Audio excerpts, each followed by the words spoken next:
Happy Tuesday, everyone. So are there any big stories out today that could change the future of this country? No? Good. In that case, I'd like to talk about something that concerns me. Young people. By now, you've seen the stats. 98% of young people think I'm hot. Yeah, I know. The other 2% were either born without the gift of sight or wouldn't know hot if they sat bare ass on a George Foreman grill. But also, there's this. When it comes to the under 30 crowd, 63% are single. But just a few years ago in 2019, it was only 51%. That's a legitimate jump, 9%, if you will, in just a short time. The reasons, of course, have much to do with pornography, video games, and other apps that made human resources seize my iPad. And certainly, the Me Too movement played a role.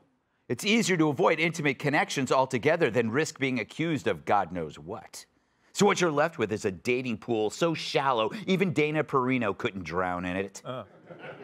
Because she's short. But it seems it's just the young people having problems. Everyone else is fine. But, you know, it's not just because we're already married. It's because we're already older. We made it through the dating game before wokeism hit. And wokeism is like a personality STD. You know what that stands for. It's killed more sex drives than a Woman of the View swimsuit calendar. For it kills dating by emasculating men who fear of upsetting women who pretend to want wokeness when they really don't. What we truly know is that women don't want a pushover.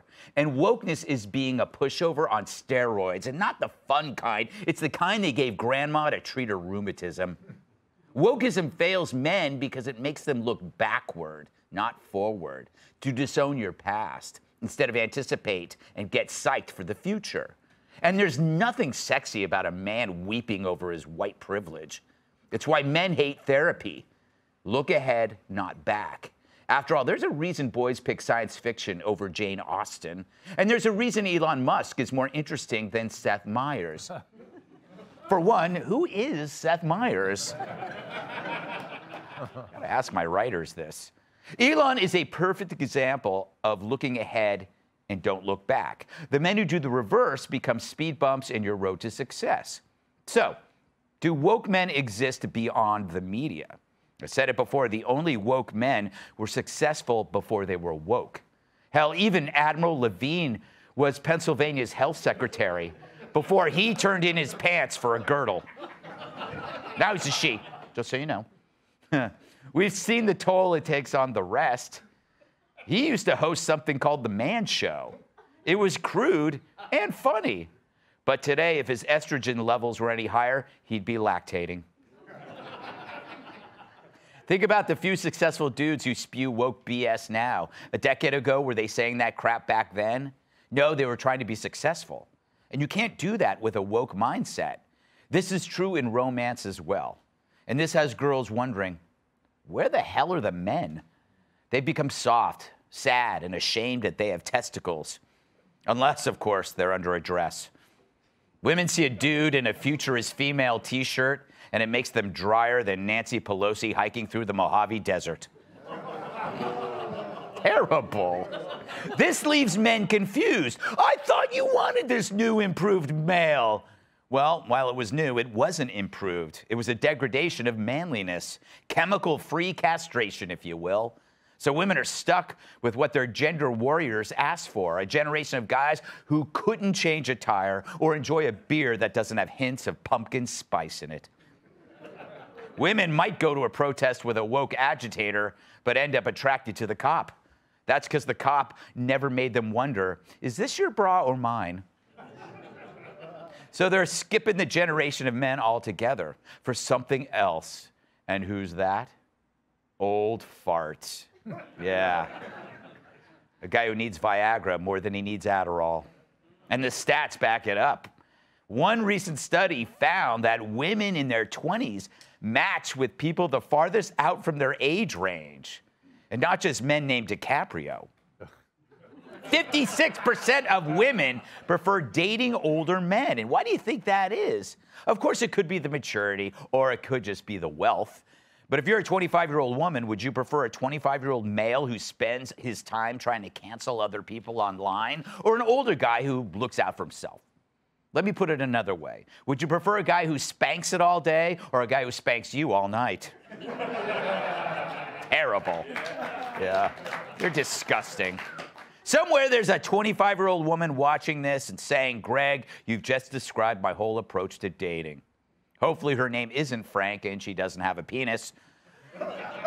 But in short, an ideal man's priorities aren't about getting his pronouns right, it's getting his purpose right. You can't do both. Men can't be woke and be men. So this is good news for young, smart, single men who have plans, love to work, lift weights, and eat steak. You're in short supply, making you in high demand. And if you disagree with me, find a gender-neutral bathroom and cry alone. Let's welcome tonight's guest.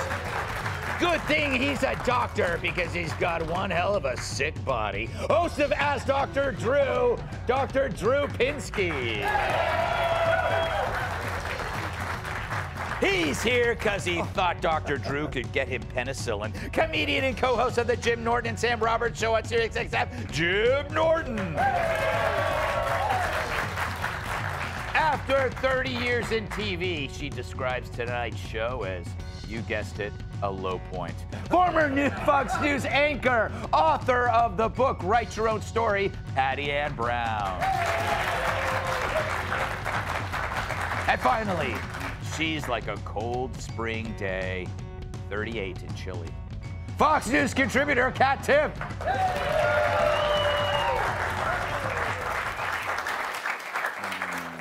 Yes. Jim, first, congratulations on being voted by GQ most woke comedian. It's quite an honor. Don't you love that? Oh, I do. The finger snapping? Oh, I hate when a crowd laughs or claps. I'm like, come on, guys, get with it. Nah, you know what I need. Yes. What do you agree with my theory? Do you think I'm hyperbolic? Or is there some truth to it? I think both. I think there is truth to it, but women like it when you can connect as well. Like, you know what I mean? Like, they don't just want to, every woman doesn't necessarily want a fireman. Like, they like the fact that I'm hard as nails, but I also cry when I can't maintain my erection. They kind of like a combination of those things. Yes. So I think you're right that it's not necessarily a sexy quality, and they like older men, but probably for the same reasons you said, because we have money. That's why. Yes. Or they just think it's sexy when I tell them how much things cost when I was their age. Yes, that is definitely a turn on. PAB, when you were single, or imagine if you were single, would you have dated a wokester? What would be the requirements for that? I don't care what the requirements are. I would not date a wokester, and that's why I was single for a really, really long time. But at the end of the day, I ended up marrying someone younger. That's right. So, but it's hard to find someone out there these days. Yeah, like who? Who's it hard for? Well, I listened to this show. Have you been looking, PAB? Not lately. Married almost 20 years now, and happily to my younger man. Yeah. But, thank you. You can applaud for that. That is what you call a smattering. That's a smattering of applause. I'm not so sure. Definitely not so sure. That was polite applause. Yes. I figured that.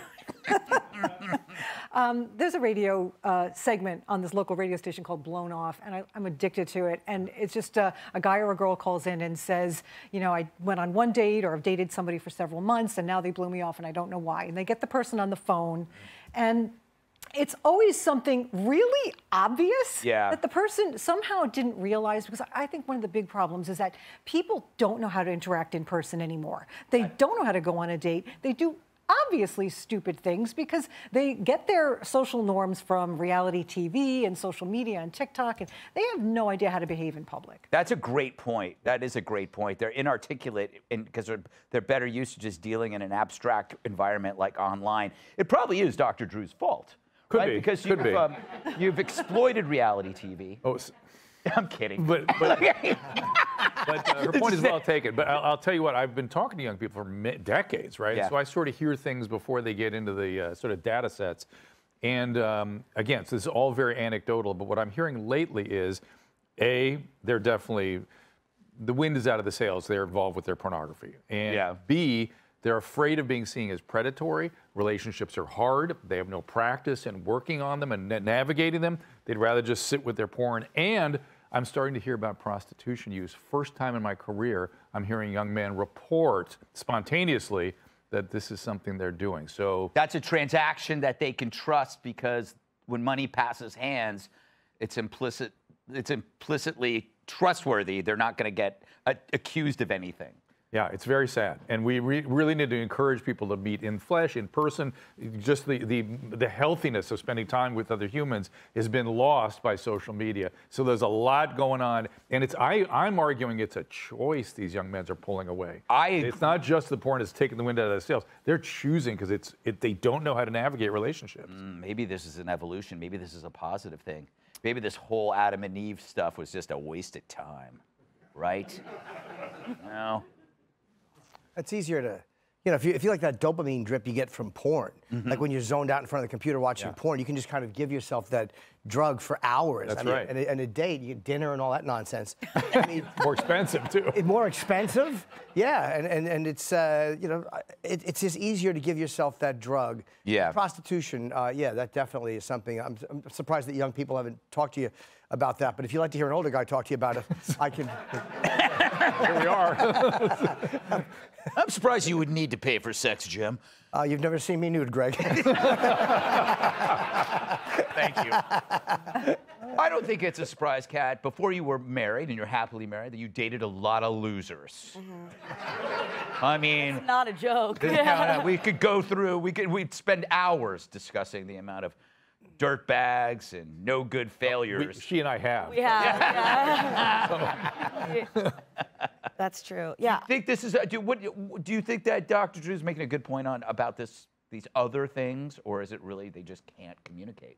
Maybe. I mean, I didn't need to marry an old man to pay my bills because I pay for my own bills myself with my money that I got from building a fan base of old men.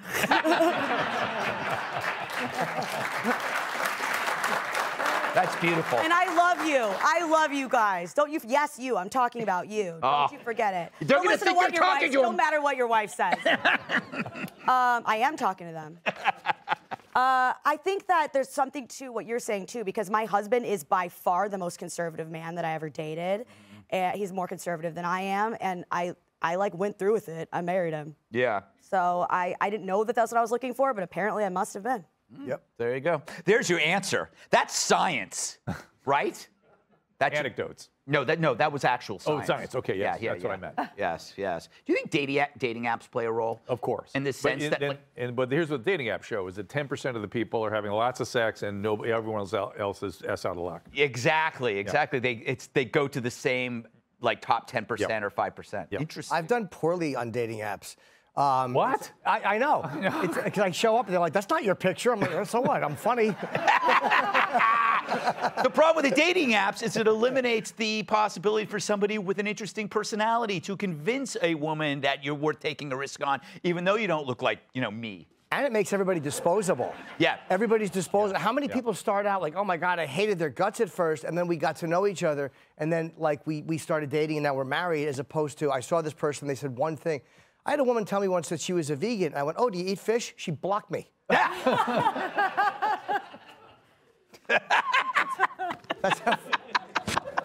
That's fantastic. Yeah. Hey, Sean Hannity here. Hey, click here to subscribe to Fox News YouTube page and catch our hottest interviews and most compelling analysis. You will not get it anywhere else.